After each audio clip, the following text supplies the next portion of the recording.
When you change your diet, especially when you change it significantly, like when you want to go totally vegetarian or totally vegan or totally raw food or totally fruitarian, when you do that, you're totally changing other areas of your life.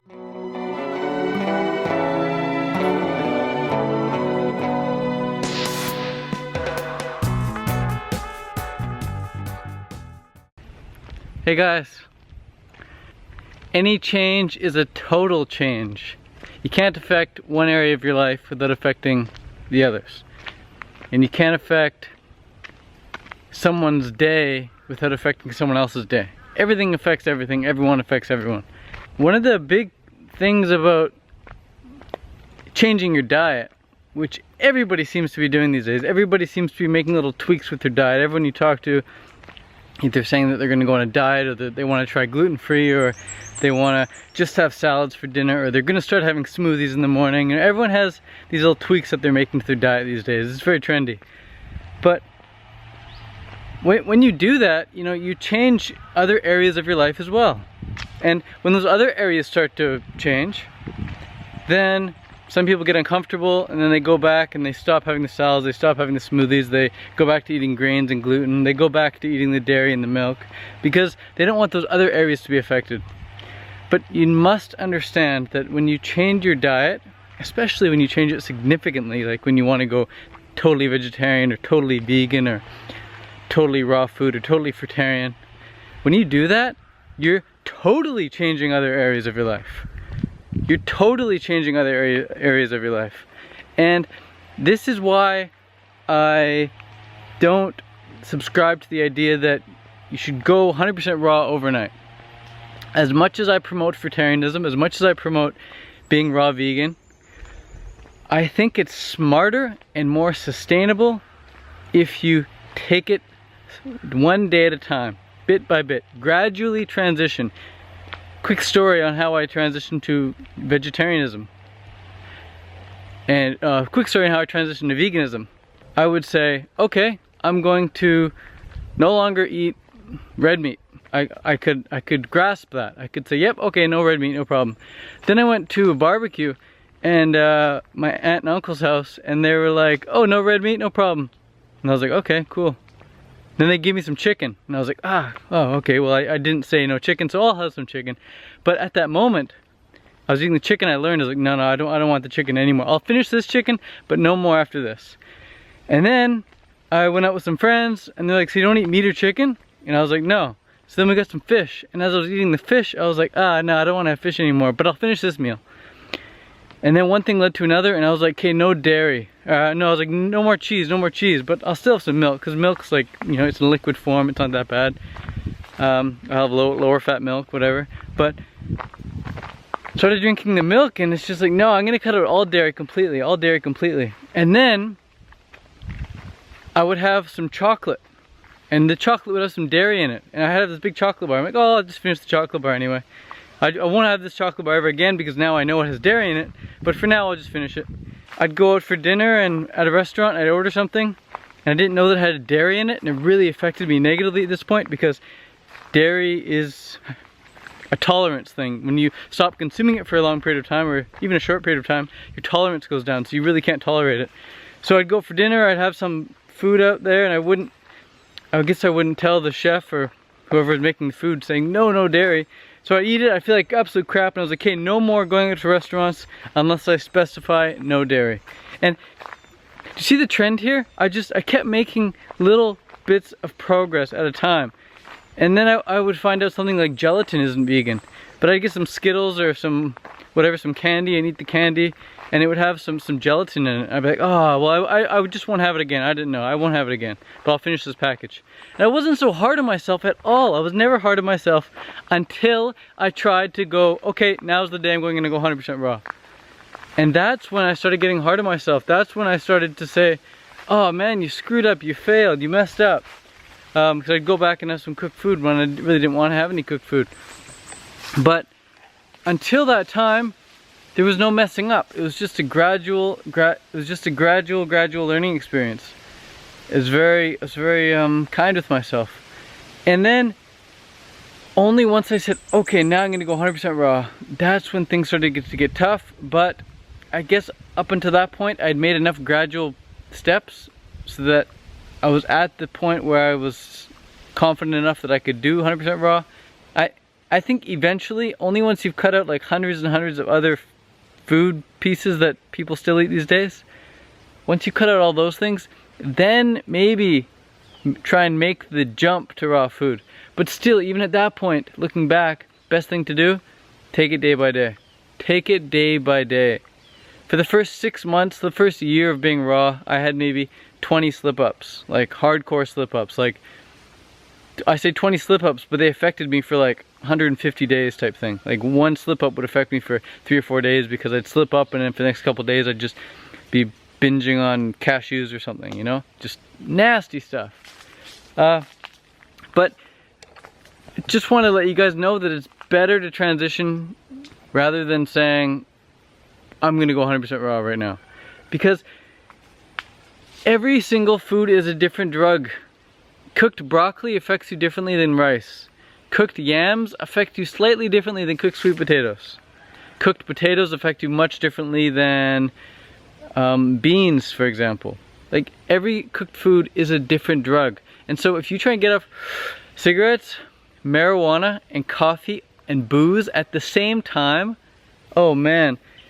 Like I said, any change is a total change. And if you're at the point in your life where you're smoking cigarettes, smoking weed, drinking booze, drinking coffee, well, you're also hanging out with certain types of people, you're also watching certain types of YouTube videos and television and listening to certain radio stations, whatever. So when you cut out all those things, weed, cigarettes, coffee, booze, if you cut that out, everything else in your life is going to change and you just won't be ready for it. It'll be too much of a stress. Too much of a stress. Any change is a stress on the body. It takes time to adapt. You have to adapt to stress. You have to adapt to change slowly, bit by bit. So make the transition slowly. Give yourself a couple years, guys. Give yourself a couple years. Don't say, like, as much as I want to run an Ironman and win an Ironman, like I've done an Ironman, okay? But to win an Ironman, that requires years. That requires me to be like age 30 plus. Like, I need to be doing this for years to win an Ironman. But as much as I want to win an Ironman, I'm not just going to go out and do an Ironman today, because I could easily get injured.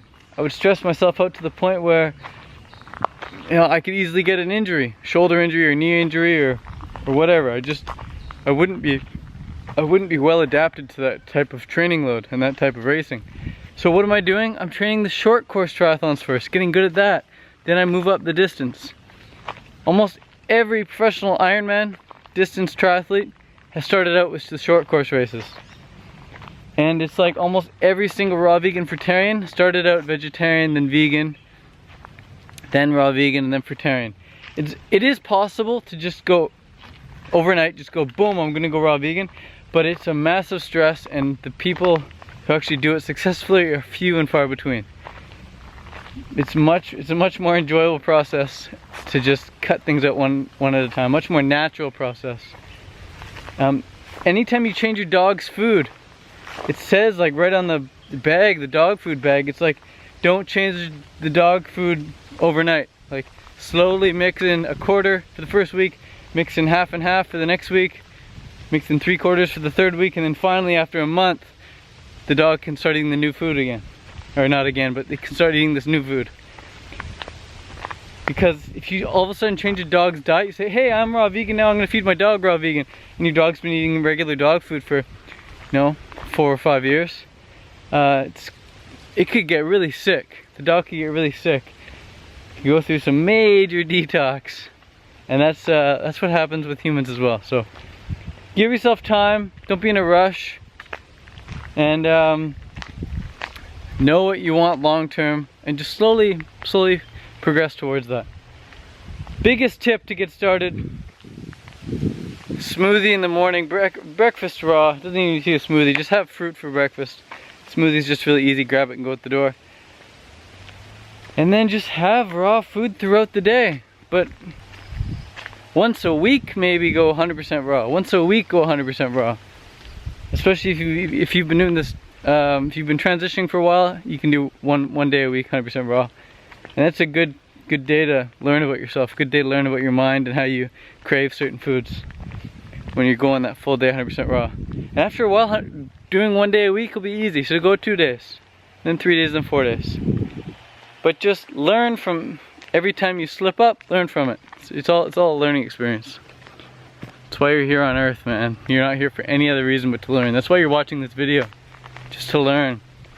That's why you read the posts on Facebook. That's why you scroll through Facebook. The only reason you're on Facebook is so you can learn things. You know, you're learning who's dating who. You're learning what drama's going on. You're learning who ran the fastest 5K. You know, you're scrolling through Facebook. You're learning all these things. You're a learning addict. It's really what we're here for. We're here to learn. We love to learn. So take that approach with your nutrition, your diet as well. Learn from every experience. Learn how rice makes you feel. Be very in tune with that. Learn how potatoes make you feel. Compare that with how a smoothie makes you feel. Be really in tune with yourself. Be really conscious with yourself. And eventually you get to a point where you can eat how I'm eating. It's just totally by feel, totally in tune. Don't need to count calories. Don't need to worry about calories.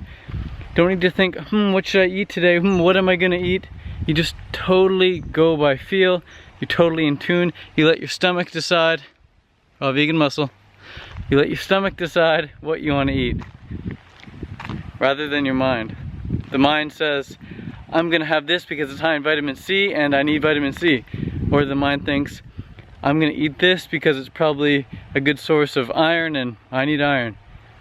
But when you really get in tune, when you really start listening to your body tells you exactly what you need. You don't need to just think about a thing. No other animal in nature worries about certain vitamins and minerals and nutrients and things like that. Learn to get in tune, guys. But of course, every now and then, every year, once a year, whatever, get a blood test, see where you're at, especially if you're feeling low. If you're feeling great, probably no point in getting a blood test, honestly. Not to say that you should wait before it's too late and then get a blood test, but honestly, if you're feeling great, why change? I guess out of curiosity's sake, maybe I'll get a blood test in a few months again. But every blood test I've had in the past, I've had 3, they've all been spectacular. Nothing's been low, except the first time I got it, B12 was low. That was like 4 years ago. And vitamin D was a bit low, but that's because I lived in Canada. Now I'm in Thailand, I got a nice tan. I'm outside first thing in the morning, a little bit midday, and then in the evening as well, I get the sun, so. Vitamin D is not an option, and B12, I feel so good, there's no possible way I could be B12 deficient. The amount I exercise, no way. Feel too good, guys. Too much energy. Anyways, thanks for watching. If you guys want a certain topic, post it in the comments below, and I will see if I can address it. Adios. See you in Thailand for the Thai Fruit Fest in June.